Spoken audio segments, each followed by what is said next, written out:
എന്നാൽ പ്രാഥമിക വിദ്യാഭ്യാസം പോലുമില്ലാത്ത യോസേഫിനെ മിസ്രൈമിലെ മന്ത്രിമാർക്ക് ജ്ഞാനം ഉപദേശിച്ചു കൊടുക്കത്തക്കതിൽ എന്റെ ദൈവം മാനിച്ചെങ്കിൽ ഇന്ന് രാത്രി സ്തോത്രം ചെയ്ത് ഞാൻ പറയാം, ദൈവത്തിന് മാനിക്കാൻ കഴിയാത്തവരാരുമില്ല, ദൈവത്തിന് ഉയർത്താൻ കഴിയാത്തവരാരുമില്ല. അതരം തുറന്ന വാക്കിന് ആമേൻ പറയാൻ ഇന്ന് രാത്രി ആത്മാവിൽ നിയോഗമുള്ള എത്ര പേരുണ്ട്?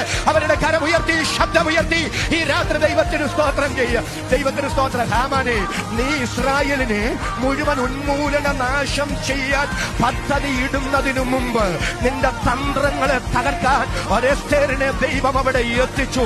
പരീക്ഷ വന്ന ശേഷമല്ല ദൈവം പരിഹാരമാർഗം ഒരുക്കുന്നത്, പരിഹാരം ഒരുക്കിയിട്ടാണ് എന്റെ ദൈവം പ്രതിസന്ധി അനുവദിച്ചതെങ്കിൽ അഭിഷക്തന്മാർ, ദൈവമക്കൾ, ഈ രാത്രി നിങ്ങൾക്കെതിരെ വീറോടെ വെല്ലുവിളിക്കുന്ന പൈശാചിക ശക്തികൾ എത്ര പ്രബലമെങ്കിലും ആത്മാവിൽ സടകുടഞ്ഞു സ്തോത്രം ചെയ്തു പറ.